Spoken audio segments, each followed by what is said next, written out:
Hello viewers, Namaste and very good evening. Welcome to our FB live session. And today we are going to discuss the topic cardiac arrhythmia, role of EP study and ablation. To discuss this, we have today Dr. A. Suresh, who is a consultant interventional cardiologist and electrophysiologist at Apollo Hospitals, Visakhapatnam. He is one of the few cardiac electrophysiologists practicing in the region, and he was a former associate professor of cardiology at Nizam's Institute of Medical Sciences, Hyderabad. He will be explaining us regarding cardiac arrhythmia, role of EP study and ablation. If you have any queries regarding this, you can drop us a message in the comment box. We will take up during the live session. Welcome, doctor. Welcome to our live session. Namaste. Thank you for the introduction. Sir, we'll start with the basics. What is the function of heart, sir? Basically, heart has two functions. One is mechanical function, electrical function. As you all know, heart is it's a pump. So it pumps blood. The impure blood comes to the right side of the heart, and then from the right atrium, there are two chambers in the right atrium and right ventricle, and the right side, and the left side, there's left atrium and left ventricle. So all the impure blood from all parts of the body comes to the right atrium. From the right atrium, it goes to the right ventricle. From right ventricle to the pulmonary artery. From the pulmonary artery, it goes to the lungs. It gets purified, and then from the lungs, it goes to the left side of the heart. That's left atrium, and from there, it comes to the left ventricle. And from left ventricle, it is delivered to all parts of the body, including heart itself by aorta. So most of us may be aware of heart attacks. Heart attacks occurs because of the blockage of the arteries supplying the heart. So from the aorta, heart gets supplied, right side of the heart gets supplied from right coronary artery, left side of the heart gets supplied from left anti-descending artery and left circumflex. So any blockage in these arteries will cause heart attack. So if the arteries are functioning well, the muscle functioning is well, so mechanical function, the circulatory function is good. This is the first and foremost function of the heart. There should be something regulating the pump. So for example, when we are at rest, we need less amount of energy, less amount of blood. But when we do exercise or we do some strenuous work, our heart rate has to increase. So the mechanical function is being regulated by an electrical conduction system. So the other function is electrical conduction system of the heart. So as mechanical function is one important function, electrical function is the one which regulates the contraction of the heart. So normally the heart rate beats around 60 to 100 beats per minute. So either the heart rate can increase based on the requirement, or it decreases when it's at rest. So it's an electrical conduction system. So the impulse starts in the SA node. SA node is a sinoatrial node, is a pacemaker of the heart, where the impulse starts. From SA node, it travels to the AV node, to the bundle of His, and then to the right chamber, right bundle branch, and to the left bundle branch, left anterior fascicle, posterior fascicle. This is in short the normal electrical conduction system. So this is how our heart works. So at what rate heart has to beat, it will be decided from the electrical function of the heart. Sir, if this normal electrical conduction system is not working, you told us that this is called as an arrhythmia. Like, can you elaborate it in detail? Yes. If the conductions goes from SA node to AV node to bundle of His and the right bundles and the left bundle, it's a normal rhythm. It's a normal route. Any deviation from the normal path is a normal route is arrhythmia. So the arrhythmia can be because of a fast heart rate, abnormally fast heart rate, or abnormally slow heart rate. Because when I come to say slow heart rate can be present in athletes. So if you know Boris Becker, he's a tennis player, his heart rate is 45 beats per minute. So though he has less heart rate, it doesn't mean that there's anything abnormal. So athletes can have a relatively low heart rate compared to normal public. But when that is, you have to see whether it's abnormal heart rate or in the form of symptomatic or asymptomatic. And that is less than 60, it's called bradycardia. More than 100 is called tachycardia. So it can be a tachyarrhythmia or a bradyarrhythmia. So this is the broad classification of arrhythmic disorders. So tachyarrhythmia can arise from SA node, or it can arise from the atria. It can be atrial fibrillation, atrial flutter, or it can occur from the ventricle, the bigger chamber of the heart. It can cause ventricular tachycardia and ventricular fibrillation. These are the cause of sudden cardiac death. Other causes, a common cause of tachyarrhythmia is having a connection from the atria to the ventricle. These are present since birth, but then they manifest at any age. Can be in the infancy very rarely, and can be manifest more than 16 years of age, 18 years of age, or at any point of time. So these are the supraventricular tachycardias. So it can manifest at any point of time. So that's how, like, abnormal self-awareness of one's own heartbeat is called palpitation. So when the heart rate is very fast, they can have the discomfort. So can you tell us the symptoms how the patients will present with? A patient with tachycardia or tachyarrhythmia will generally present with sudden onset of palpitations. Palpitations is awareness of one's own heartbeat, or he can have a giddiness, or he can have a blackout, or some fluttering in the chest. Sometimes he can present with breathlessness. Sometimes he can have chest pain also. So these are the common symptoms of cardiac arrhythmia. Any other causes of these arrhythmias? So other thing is bradyarrhythmia, that is when the heart rate is slow. When the heart rate is slow, it could be either because of a block in the coronary artery, which can cause a bradyarrhythmia. When the heart rate becomes less and the block is not rectified, patient will have symptoms of whatever are told. The second can be because of some drugs. Patients taking some antihypertensives or drugs taken for blood pressure can cause a decrease in the heart rate. Third, it can be because of the degenerative. When the conduction system gets degenerated, that can lead to decrease in the heart rate. So that can cause complaints like syncope or effort intolerance, breathlessness. Any arrhythmias can be seen at birth? Yes, at birth it can be seen. What I was telling, the atrioventricular connections, what is there? It is since birth. But generally they manifest. For any arrhythmia to occur, there should be some underlying substrate should be there, some prerequisites, some re-entry, both should be connected, unidirectional block should be there. Some prerequisites are there for an arrhythmia to occur. Though the connections may be there since birth, but when all the three prerequisites will be there, then only an arrhythmia occurs. But when all the three things can occur, it can be possible since birth also. So these subset of the baby will have, they cannot say palpitation, so they'll be having, they'll be excessive crying, feeding inability, and the pumping may be weak, and they can manifest in form of heart failure. Any arrhythmias do occur in heart attacks? Yes. After heart attack, around 15 to 20% of the patients never reach hospital.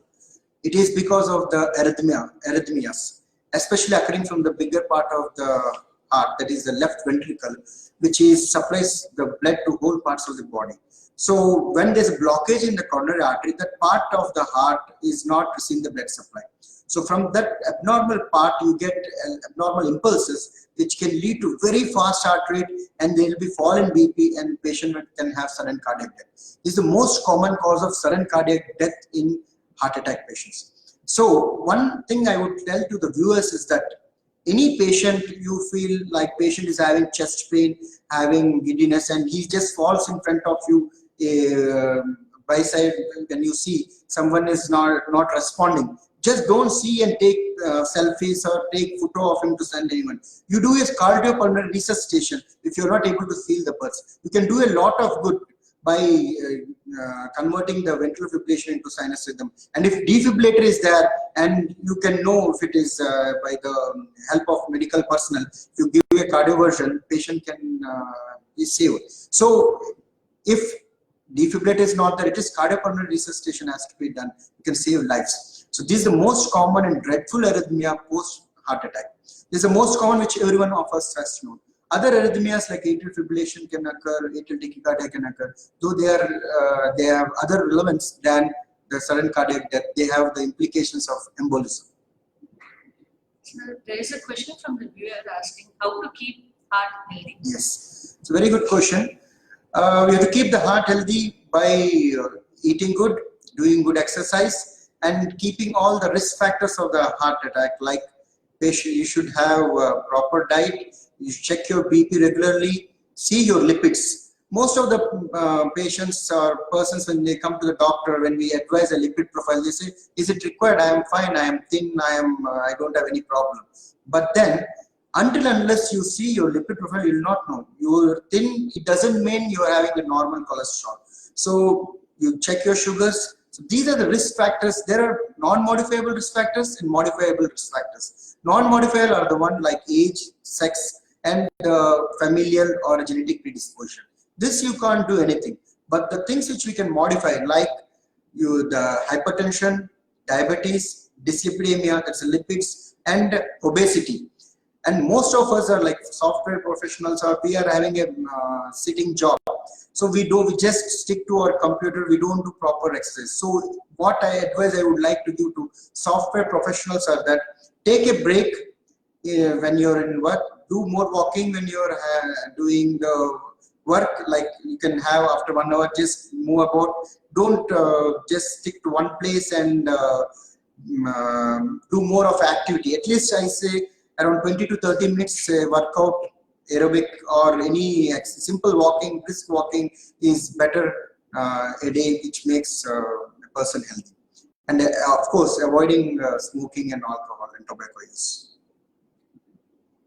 Sir, regarding this heart arrhythmias and heart attacks, does primary PTCA prevent getting arrhythmias? This is a very good question. Actually, one thing I would like everyone to understand. When a heart attack comes, there are two types of heart attack. One is complete occlusion of the arteries, and the other one is not a complete occlusion. That's subendocardial infarct or non-ST elevation MI and ST elevation MI. ST elevation MI is that it's a type of heart attack in which as early as possible you come to the hospital, and after taking the antiplatelets, the blood thinners, statins, if we can open up the clogged arteries, the reperfusion will be acquired to the muscle, and muscle will not die. The more early you come, more better will be the patient, less damage to the heart, less amount of the scar tissue will be formed to the heart. But in case a patient doesn't come seeing he's having some gastric, people think any pain they don't attribute to heart, they think it's a gastric pain or some muscular pain, and when they come to the hospital delayed. So delayed presentation can have the ventricular arrhythmias are more common in delayed presentations. The first type I was telling, the cause of sudden cardiac death is because of ventricular fibrillation. That it is 20% of the, if it occurs, if no one is there, if you're not able to get attended, he will die. Even in spite of medical attention also, patient can die because of arrhythmia, because of this is very high risk in first 48 hours. But then once the artery is opened up, delayed presentation artery is opened up, and then in future when scar tissue forms, there can be re-entry around the cardiac muscle, and there can be abnormal rhythms arising from the heart. So that can lead to the ventricular tachycardia, and these are the common complications of delayed presentation of the patients with heart attack. Though many of the patients, they come to us and they say, we have put stent, why there should be a problem? We have undergone bypass surgery, why there is a problem? Even you have undergone bypass surgery or stenting, but the muscle is scarred. So from the scarred muscle, there can be abnormal rhythms that can lead to this ventricular tachycardia. This one I have to understand, because most of the patients, they say 11 years back or 12 years back, we have undergone bypass. Now, why it is coming now? Simply because no one knows at any point of time it can come. So the only thing what is there in our hands is, yes, if you have a heart attack, reach to the hospital early, so the delayed complications, that scar forming will be less. But if it is formed, even then there are medications for that, and we can tackle that also. So, thank you. So coming to the treatment section, like, do you have any treatment options For ventricular arrhythmias? For arrhythmias, you have medical management in the form of drugs. Like for atrial arrhythmias and supraventricular tachycardias, you have drugs. Very good drugs are there for AV nodal blocking agents, beta blockers, calcium channel blockers. So even antiarrhythmics we have. So depending upon the diagnosis of the rhythm, whether atrial group or supraventricular AV nodal re-entry or AV reciprocating tachycardia, we give the drugs. When ventricular tachycardia, we have good antiarrhythmics to take care. But once the antiarrhythmics are not working, you have an electrophysiology study and radiofrequency ablation. That's a permanent cure for supraventricular tachycardia, and even for ventricular tachycardia, it's effective. For idiopathic type of ventricular tachycardia, it's very effective. And once with EPS RFA, some of the structural heart disease are not done with, then we may have to put devices like automated implantable cardiac defibrillator or ICD, or if the bradyarrhythmia is there, heart rate is very less, only pacemaker may be needed. We have a question from the viewer, Mrs. Priya Anthony Francis. Says 2 months before my dad was diagnosed with NSTEMI and was posted for angio 15 days later. But it's not done till now due to the current corona situation. They are not doing any planned procedures, he's on medications only. Is it to be worried? Thank you. A very nice question in the present scenario of COVID. As I have already told you, actually I didn't want to use the technical words like STEMI or NSTEMI, but then once the question is very nice. If it were a STEMI, the doctor, your cardiologist would have treated at the same time. Angiogram has to be done and primary angioplasty would be done. But if it is non-STEMI, in the present COVID situation, the guidelines have changed. If patient is better with the medications, the elective procedures can wait. Even if patient is not having angina or breathlessness, is doing well with medications, you can wait and have a planned procedures. So STEMI, even the STEMI now they say in COVID situation, better to go for fibrinolytics rather than going for primary angioplasty. But then it depends on the cardiologist, and depending about how risk that they have proper PPE and proper PPE and other facilities, the lab, everything is there, then it depends on the priority of the cardiologist to take care of the STEMI patients. But non-STEMI, whatever your cardiologist has done is done better, because if your father is fine, then he can do elective. If any symptoms develop, you can go and meet your cardiologist. You'll definitely do the angiogram and further the revascularization will be done. Thank you. So coming back to the treatment options, you have told us that we have medications and device options and a radio ablation option. But is there any difference between pacemaker and then a device of defibrillators? Yes. Pacemaker, as I have told you, like if a bradyarrhythmia, it is because of the degenerative heart block or congenital complete heart block, only when the rate is not increasing.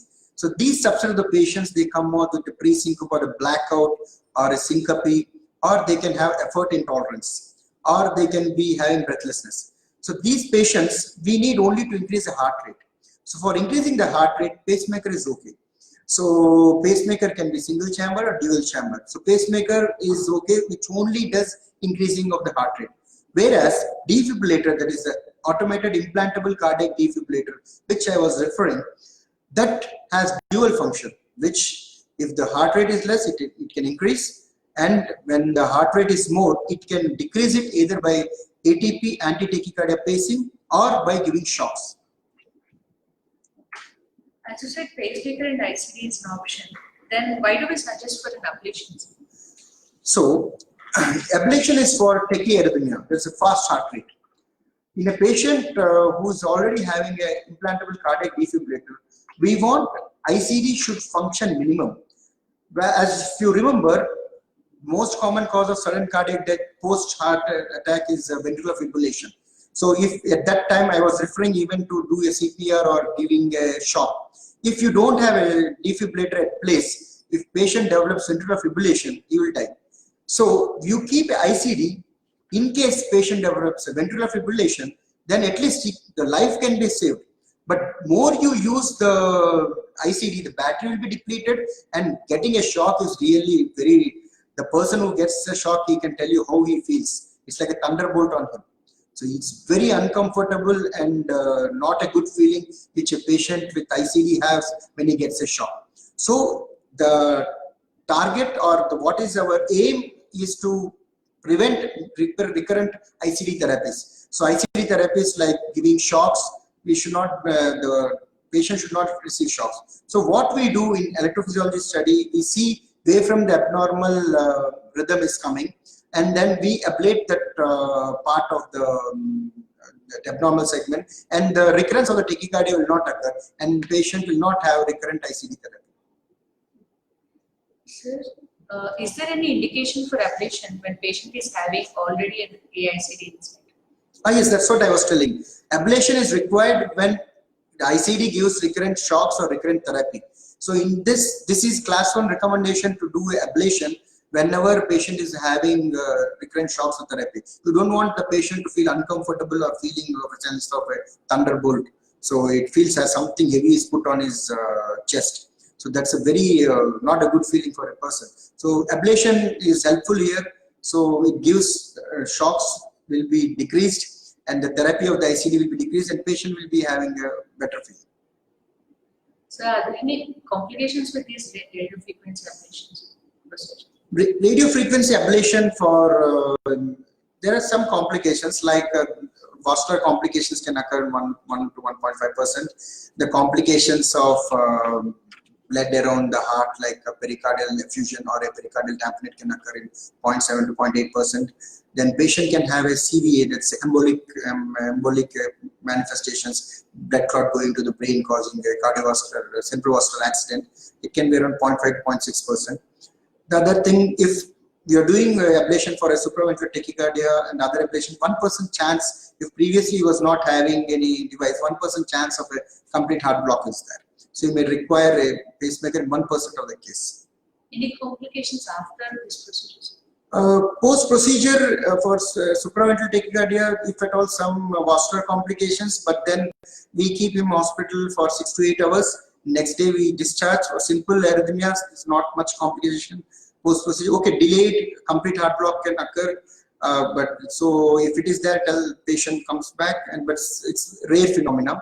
Otherwise, as such, post-procedure, not a complication, but yes, when we do a ventricular tachycardia ablation, chance of embolic, delayed embolism can occur. And similarly with atrial fibrillation ablation, you have atrial esophageal fistula and late embolic episodes can occur. Infection is a thing, but it's rare. Is there any safety precautions to be taken after procedures? How patient has to? For radio frequency ablation, we tell the patient not to move his leg from where we have put the sheets for 6 to 8 hours. Otherwise, nothing much which a patient has to take care after the procedure. But for after ventricular, for example, after atrial fibrillation, we need to take the patient has to take back the prescribed medications after the procedure. Otherwise, there's no much post follow-up.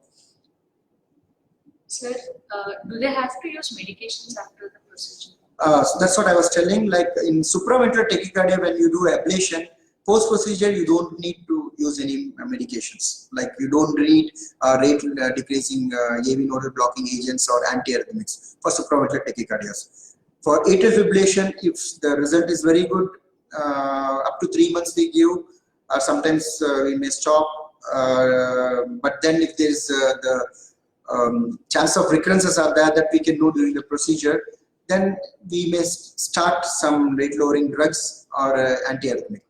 In case of ventricular tachycardia, if it is idiopathic, you may need not have any medications, but if it's because structural, that is in case of because of heart attack or some channelopathies, then we may need some antiarrhythmics. Sir, as you have said, the same treatment is applicable for the arrhythmias and the heart attacks. Like, do you have any other options like other than arrhythmias? Sir, in arrhythmias and heart attacks, do you have any other options other than going with the ablation, or we have how long we have to wait? Okay. So in heart attack, if patient has a ventricular tachycardia, he has undergone angioplasty. Within 48 hours, the chance of having ventricular arrhythmias can occur. If there is no reversible factors, like most common cause of these arrhythmias within 48 hours of revascularization are generally because of electrolyte imbalance or some reversible factors, hypoxia, and because of some drug-related issues. But once those things are set up, then more than 48 hours, generally you don't get arrhythmias because of these reversible factors if it is taken care of.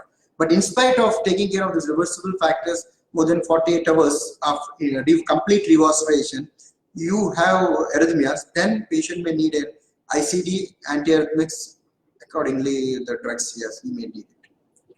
Sir, coming to the last, any take-home message you want to give to the viewers, or what we are doing, what are the ablation techniques we do in Apollo, we do all the ablation techniques like what I was mentioning for supraventricular tachycardia, We do atrial arrhythmia ablation, supraventricular tachycardia, be it the connections from the atria to ventricle. It's a small fibers. It's a 1 to 1.5 hours procedure.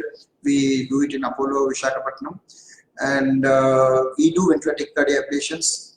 So all the complex arrhythmias we do here, and definitely all the devices we do implant here. And all the device patients should need proper follow-up, because we need to monitor whether there is arrhythmias occurring or not. We have to need further medications for that, or some other suppression which is required. Thank you so much, Doctor. Thank you, viewers. Thank you for watching this. In case of any emergency, please call our emergency helpline number 1066. And if you want to book an appointment, you can book on our website www.askapollo.com, or else you can directly call to our number 0891 286 7777. And stay home and stay safe. Thank you.